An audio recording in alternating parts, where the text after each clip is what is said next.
I'm delighted to introduce Johh Witterick. So he is one of the two out of getoutofdebtfree.org. He was here on Doom Watch last night. He knows all about the fraudulent banking system, money system, and he's going to talk about the nature of the cage. So let's welcome John.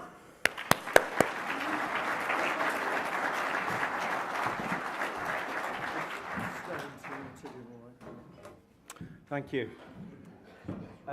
Just before we start, can we just take... I do. Hold on, there we go. I have done this before. Just before we start, can I just ask us to take 3 deep breaths, just to bring ourselves present in the room. So if you just take a deep breath in, and out, and in,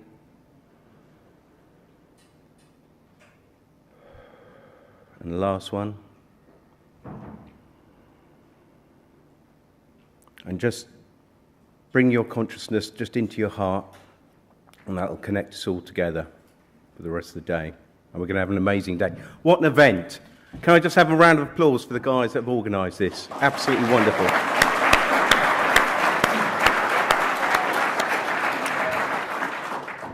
It feels like we're on the edge of something really, really exciting.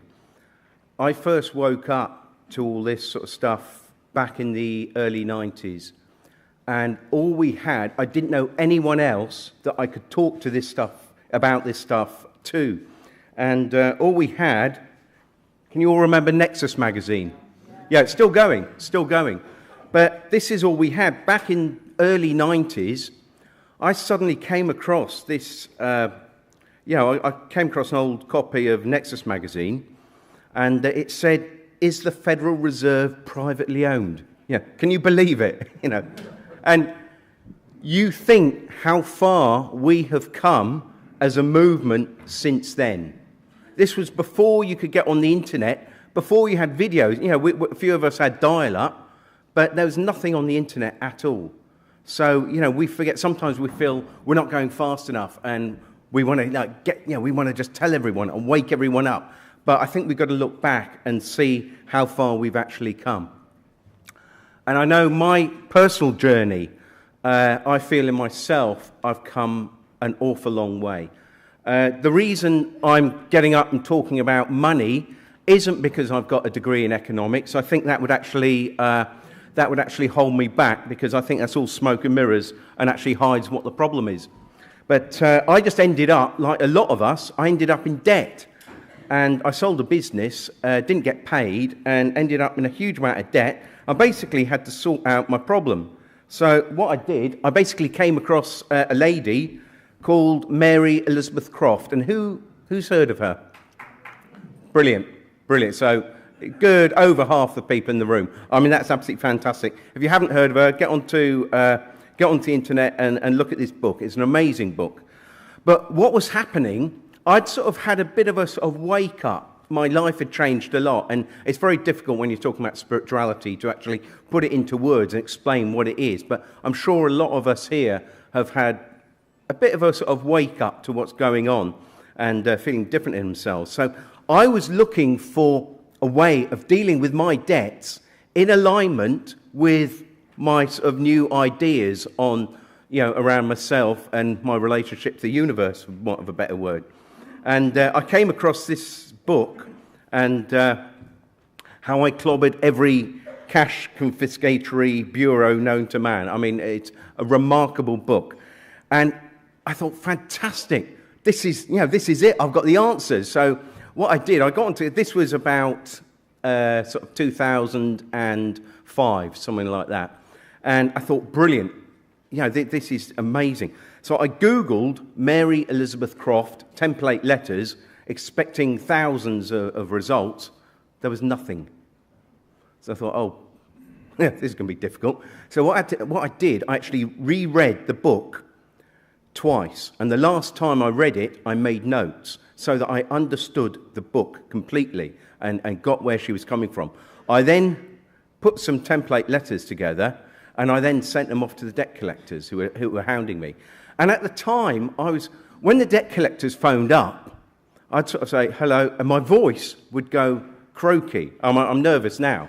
But when these guys phoned me up, I'd go, they'd say, is that John Witterick? I'd go, my voice would go croaky. I'd start shaking. And so, but after reading the book and sending the letters, something happened. Because when they phoned up, I was confident because I could see through the scam. And the monetary system scam is so simple that I'm sure a few of you that have seen presentations that I've done before know what I'm going to do. But I did have 10 marbles. I now have 6 marbles. Okay? Okay, we're always... Okay, I think there could be 4 in the bar last night. Okay, I have 6 marbles. I shall put them back in. Right, is there anyone in the room that can get 7 marbles out of this bag? Have we got any conjurers or magi or magicians? No. There's going to be one. Every time you think you borrow money from a bank, that's what they expect you to do.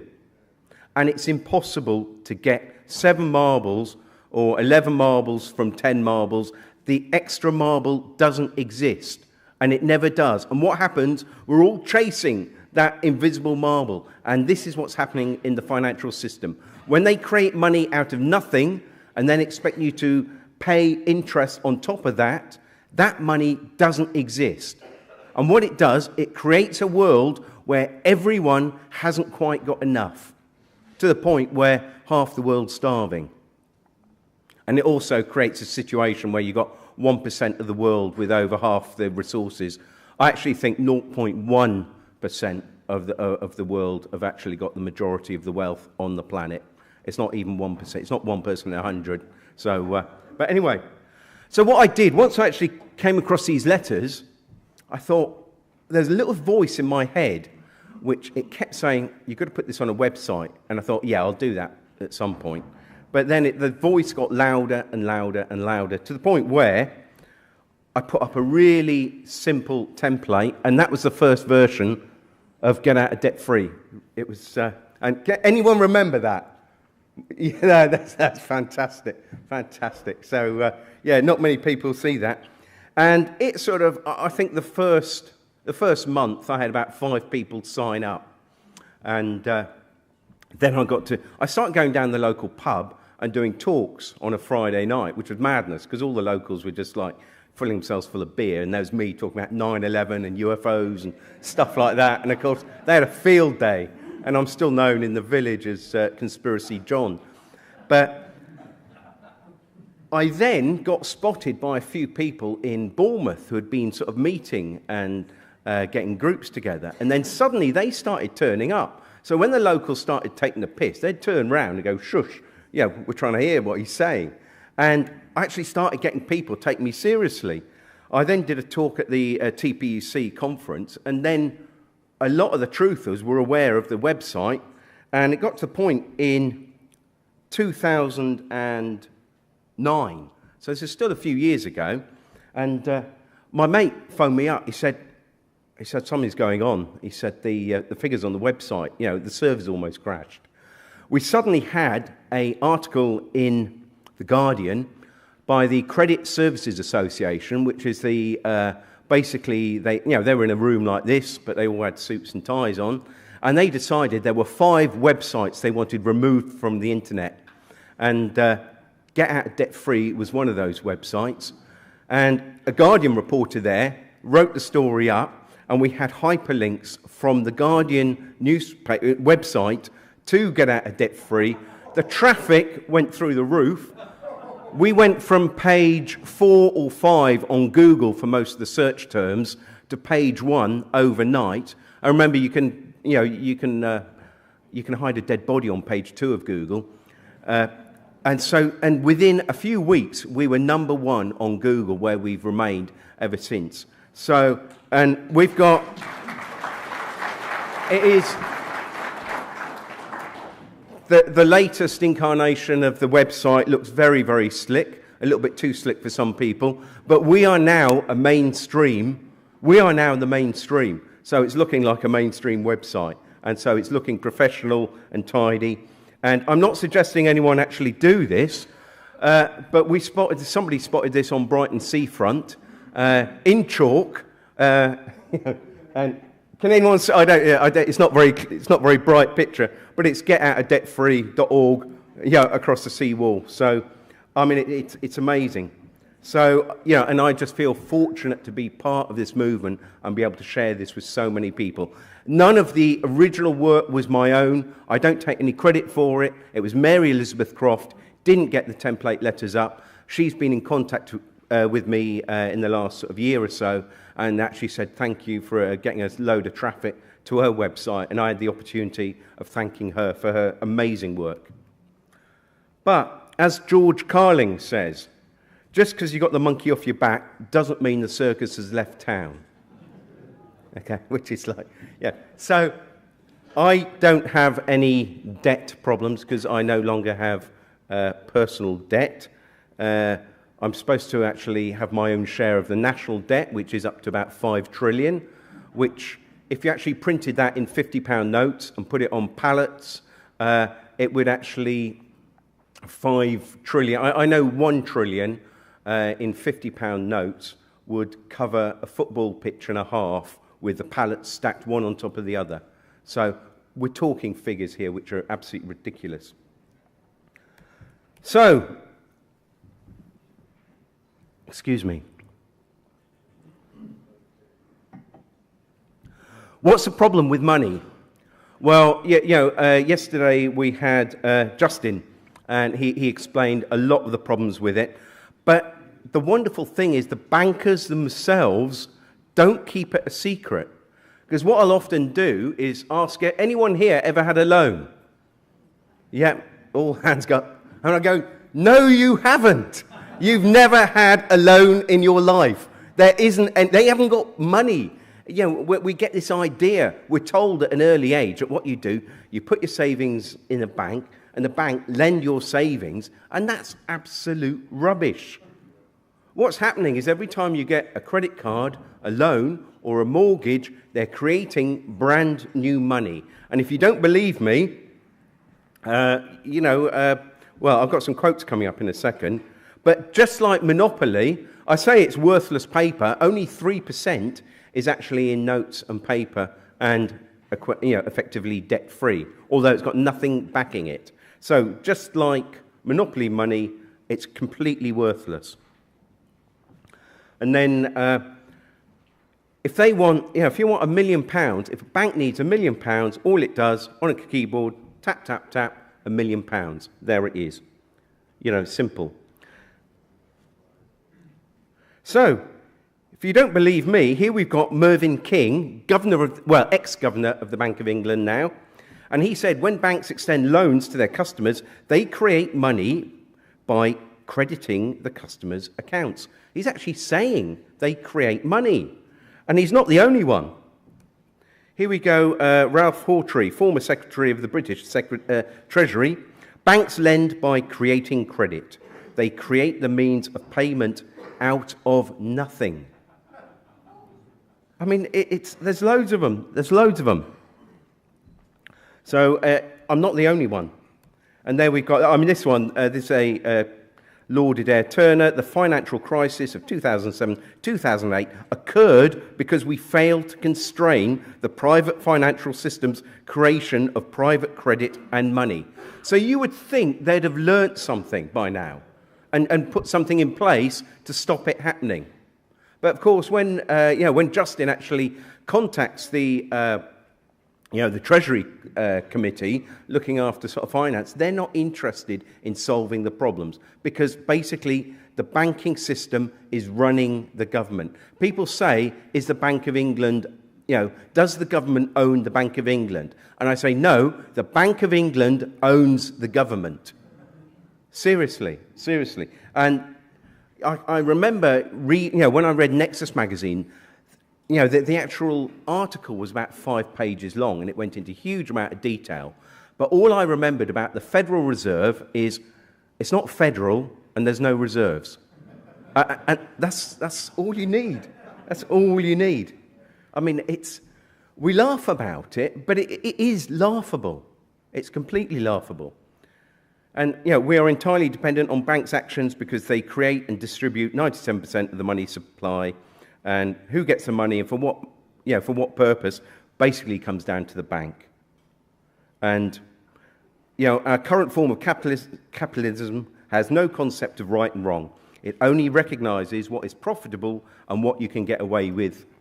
And when you have the government, media, military and police on your payroll, you can get away with pretty well anything. And they do. And we saw that in yesterday's testimony, and we're going to see more today. And so we produce more than enough food to eradicate world hunger. Too bad there's not enough money to pay for it.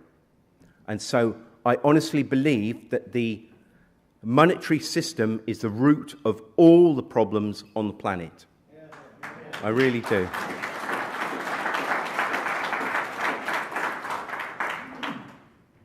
And this is why I think, when you get your MPs, engage them. Say, why are we having austerity? Because they all agree with austerity.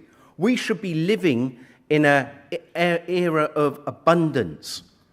We should, just be able to work for 1 or 2 days a week, doing something that's important to us, and we'd have enough to feed and clothe and for everyone on the planet to have an amazing life.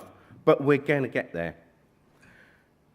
And Thomas Jefferson actually said, if the American people ever allow private banks to control the issue of money, first by inflation and then by deflation, the banks and corporations that grow up around them will deprive the people of all their property until the children will wake up homeless on the continent their fathers conquered. And that is now happening. In America, you've got huge tented cities where you've got huge amounts of people. You don't see this on the news. You expect everyone to have a big house and a car. It's not like that. There's an awful lot of people, and in this country as well. Homeless, not because they've got a sort of substance misuse problems, but homeless because they've had their houses and accommodation stolen from them. And this is the problem when you have a monetary supply. It's all down to the marbles. And so when everyone's chasing for that extra marble the whole time, what they have to do is, with two things that's going to happen. One, governments, individuals and companies are going to default. They have to. That's part of the system. So it's built in. The banks know when they create this money out of nothing that every sort of 10th homeowner is going to lose their house. And that's hundreds of thousands of people that will never be able to pay their mortgage off because the money doesn't exist. And you only have to look at the Bank of England balance sheet. The little wobble there was 2007, 2008, and the spike is how much the actual money supply has grown in this country since then. There's hardly even a wobble for the last war. And then you've got economist Keith Boulding. Anyone who believes exponential growth can go on forever in a finite world is either a madman or an economist. And of course, he was an economist. So it is funny. It's laughable. But you can say this to go to your MP and say this and just try and get simple messages. That's what they do to us. If you can't explain it to a 10-year-old, you can't explain it to an MP. So keep it simple. So it's not a crisis. It's a scam.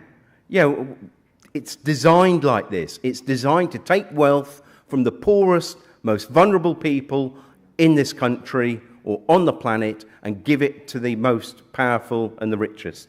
And it's working quite well at doing that. And money was never intended to be a commodity, but as a means of accounting for our labour. Okay, so it was never designed. It's a way that what's happening is when we're working for each other, and so I do a job for you, the government takes a big cut of it. And it's taking, most people are losing about 50% of their income in various taxes. So it's almost like they're turning us into sort of slaves. But things are changing. And it's a mathematical certainty that the economy will collapse. I hate that to break that to you. And people start going, whoa, what are we going to do? I think that's going to give us a fantastic opportunity to actually have a debt-free currency that is transparent and created by the government. And that will make our lives infinitely more enjoyable and more abundant. And, you know, you've got George Soros here. He's actually selling his shares in Citigroup at the moment, and JP Morgan. So is there a, you know, why is it you've actually got people pulling out of the banking system, especially when there are people like that know what's going on? And then we've got, this was, I think, when was this? This was last month. Why the next stock market crash will happen any day now. Well, it's been up and down. It's not crashed yet, but it's been up and down quite widely. Then last week, it peaked because they had some good news about Greece. But the thing is, they can say they're going to, like, Greece is going to pay off their debts. But if you're bankrupt, you can't. You physically can't. I mean, if anyone's actually been in a situation where you're in a huge amount of debt, borrowing more money isn't the way out, is it? It can't be. It's crazy. And 10 warning signs of a market crash in 2015. I think the next crash won't just be like 2007, 2008, which was like a bit of a blip. But we're looking at the whole, you know, there's already signs that the dollar's going to, you know, the wheels are going to fall off. And when it does, it's going to be interesting. But I am very, very optimistic, I must admit. So, yeah, it happens slowly at first, then all at once. Everything feels normal, and then suddenly it's not. So where are we on that graph? Any ideas?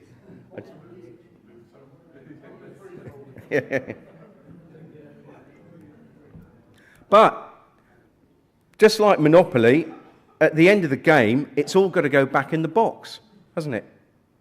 And even the IMF have actually worked out they could get rid of debt just like that. Because they can. You know, any political party could basically... In fact, I was going to do a video where I get onto the Treasury and just confirm exactly what the actual national debt is at the moment. And then, of course, because on Get Out of Debt Free, we've got promissory notes that you can download. And in fact, you've all got a pen and paper on the desk. You can all create your own promissory notes. Any one of us here can actually pay off the national debt with a promissory note. It's that simple. Because if they can do it, we can do it. In fact, they're corporate fictions. They're not even real. So, you know, and of course, you know, I've got to mention my buddy Justin, who's... I don't need to go over this slide too much. But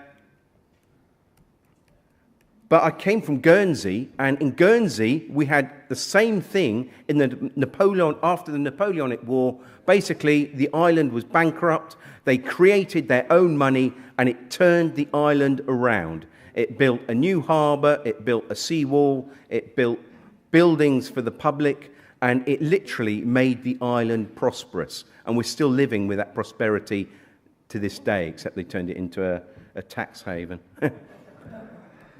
So, and something else which is exciting, and this weekend has been amazing, and I just feel privileged to actually be involved with it, but everything is speeding up. And the reason why my talk's been called Strawman Nature of the Cage is that a mate of mine, John Webster, who's a professional filmmaker, he's actually got studios in Elstree, he's actually created this film. I don't think there's anyone else on the planet that could have made this film, because he's a professional filmmaker. He did Resonance Beings of Frequency. Did anyone see that?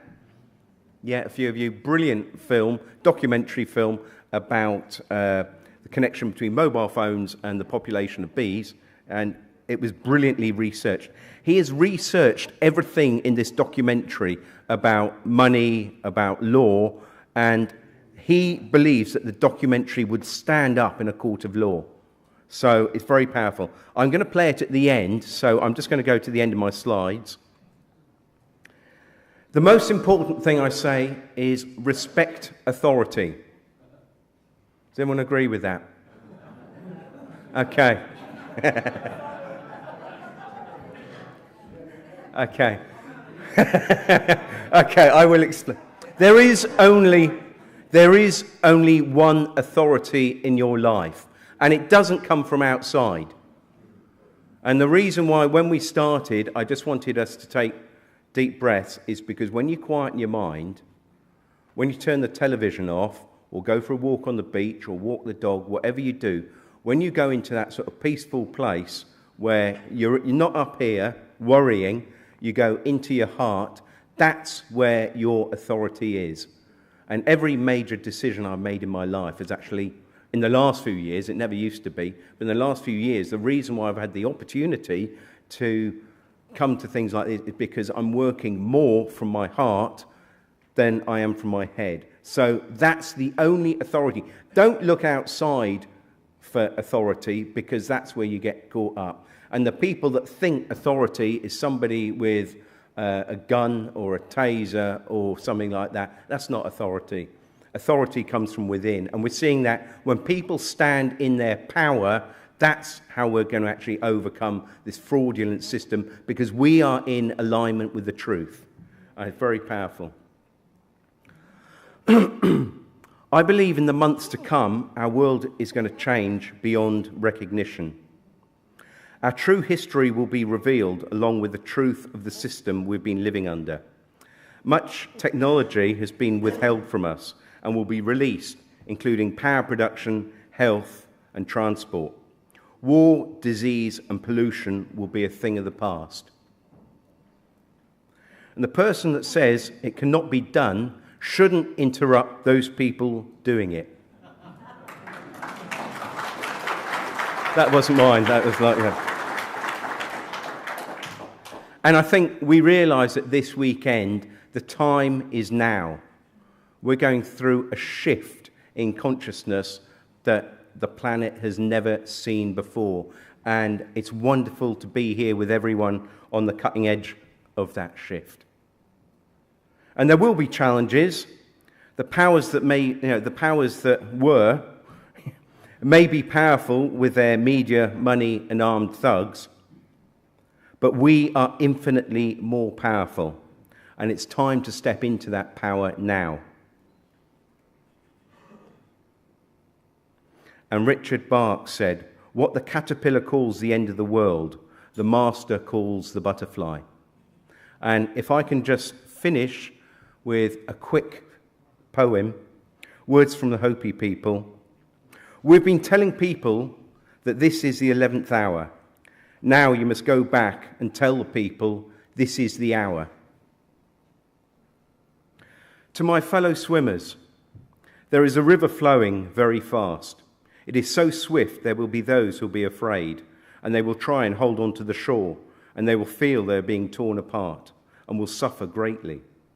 Know that the river has a destination. The elders say we must let go of the shore, push off into the middle of the river, and I say, see who is there with you and celebrate. At this time in history, we are to take nothing personally, least of all ourselves. For the moment we do, our spiritual growth comes to a halt. The time of the lone wolf is over. Gather yourselves together as we are today. Banish the word struggle from your attitude and vocabulary. All that we do now must be done in a sacred manner and in celebration, for we are the ones we've been waiting for. Thank you.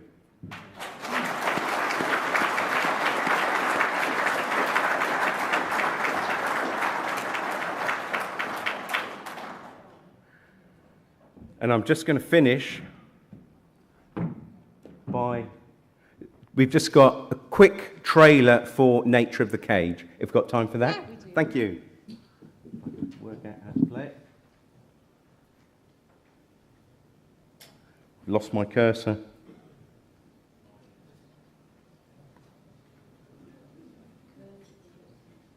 Yeah.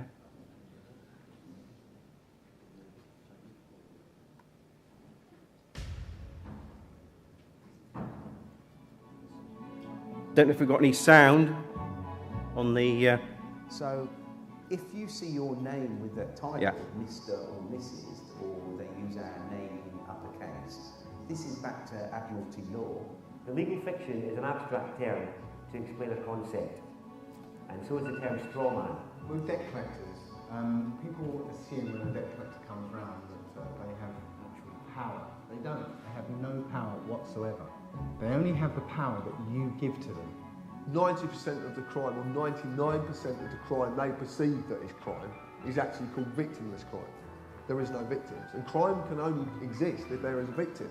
You know, we've seen police officers more interested in becoming debt collectors and enforcing policies, you know, such as speeding tickets and fines and things like that, because they're easy targets. Once you comprehend the difference between lawful and legal, and ultimately what your legal fiction straw man is, the fear of debt collectors, police and authority just goes away. Here we are in this country, the home of most Western law really, in terms of what's executed in America and things like that. Its roots are in British law. So you've literally got tens of thousands, if not hundreds of thousands, of laws which every day, you know, we could be breaking without knowing. We think we're free. We think we've got free choice.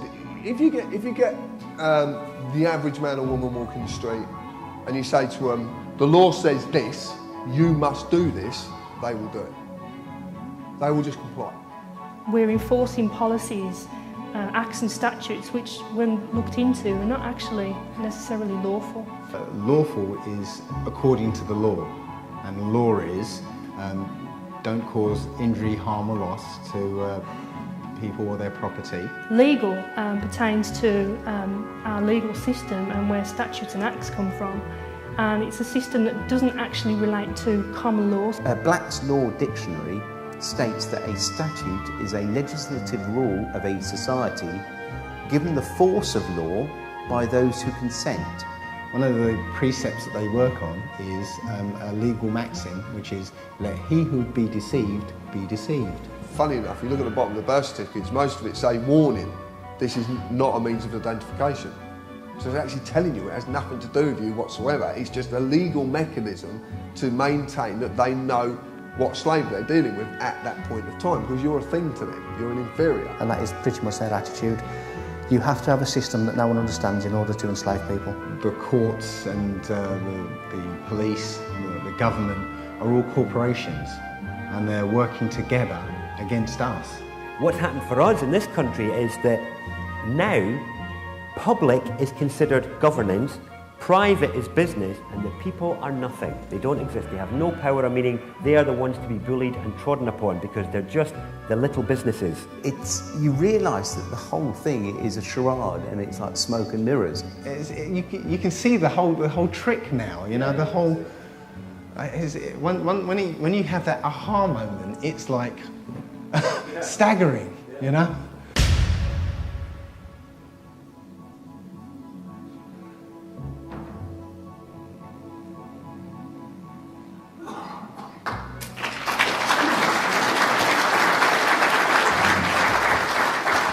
Right, and that should be out, it's going to go out free on YouTube, and it should be out in the next month or so. So he's on the last edit, so look out for it, and it's going to be something, it's amazing that we can share with people. So thank you very much for your time.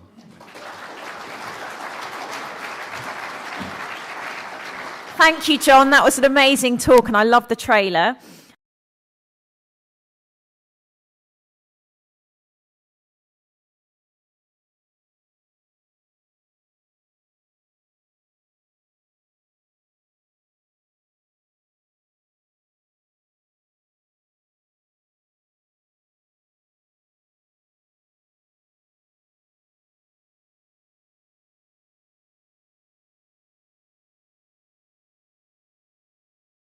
I'm delighted to introduce Johh Witterick. So he is one of the two out of getoutofdebtfree.org. He was here on Doom Watch last night. He knows all about the fraudulent banking system, money system, and he's going to talk about the nature of the cage. So let's welcome John.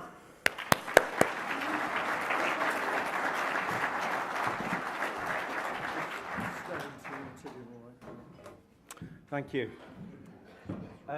Just before we start, can we just take... I do. Hold on, it's just, there we go. I have done this before.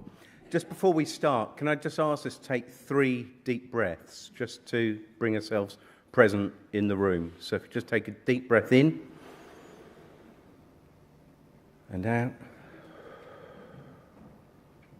and in.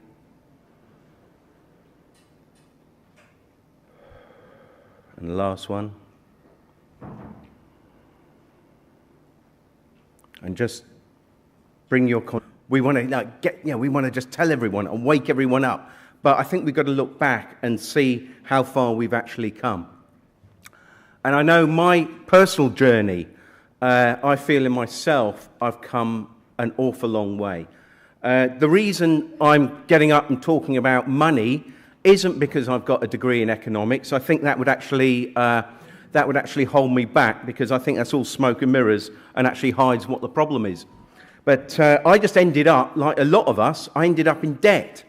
And I sold a business, didn't get paid, and ended up in a huge amount of debt. I basically had to sort out my problem. So what I did, I basically came across a lady called Mary Elizabeth Croft. And who's heard of her? Brilliant. Brilliant. So good, over half the people in the room. I mean, that's absolutely fantastic. If you haven't heard of her, get onto the internet and look at this book. It's an amazing book. But what was happening, I'd sort of had a bit of a sort of wake up. My life had changed a lot, and it's very difficult when you're talking about spirituality to actually put it into words and explain what it is. But I'm sure a lot of us here have had a bit of a sort of wake up to what's going on and feeling different in themselves. So I was looking for a way of dealing with my debts in alignment with my sort of new ideas on, around myself and my relationship to the universe, for want of a better word. And I came across this book and how I clobbered every cash confiscatory bureau known to man. I mean, it's a remarkable book. And I thought, fantastic. This is it. I've got the answers. So what I did, I got into it. This was about sort of 2005, something like that. And I thought, brilliant. This is amazing. So I Googled Mary Elizabeth Croft template letters, expecting thousands of results. There was nothing. So I thought, this is going to be difficult. So what I did, I actually reread the book twice. And the last time I read it, I made notes so that I understood the book completely and got where she was coming from. I then put some template letters together, and I then sent them off to the debt collectors who were hounding me. And at the time, when the debt collectors phoned up, I'd sort of say, hello, and my voice would go croaky. I'm nervous now. But when these guys phoned me up, I'd go, they'd say, is that Johh Witterick? I'd go, my voice would go croaky. I'd start shaking. And so, but after reading the book and sending the letters, something happened. Because when they phoned up, I was confident because I could see through the scam. And the monetary system scam is so simple that I'm sure a few of you that have seen presentations that I've done before know what I'm going to do. But I did have 10 marbles. I now have 6 marbles. Okay? Okay, we're always... Okay. I think there could be 4 in the bar last night. Okay. I have 6 marbles. I shall put them back in. Right. Is there anyone in the room that can get 7 marbles out of this bag? Have we got any conjurers or magi or magicians? No. There's going to be one. Every time you think you borrow money from a bank, that's what they expect you to do. And it's impossible consciousness just into your heart, and that will connect us all together for the rest of the day. And we're going to have an amazing day. What an event. Can I just have a round of applause for the guys that have organised this? Absolutely wonderful.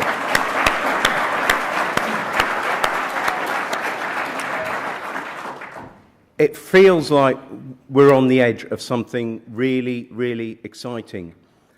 I first woke up to all this sort of stuff back in the early 90s, and all we had, I didn't know anyone else that I could talk to this stuff, about this stuff to. And all we had, can you all remember Nexus magazine? Yeah, it's still going, still going. But this is all we had. Back in early 90s, I suddenly came across this, I came across an old copy of Nexus magazine, and it said, "Is the Federal Reserve privately owned?" Yeah, can you believe it? And you think how far we have come as a movement since then. This was before you could get on the internet, before you had videos. A few of us had dial-up, but there was nothing on the internet at all. So, we forget, sometimes we feel we're not going fast enough, and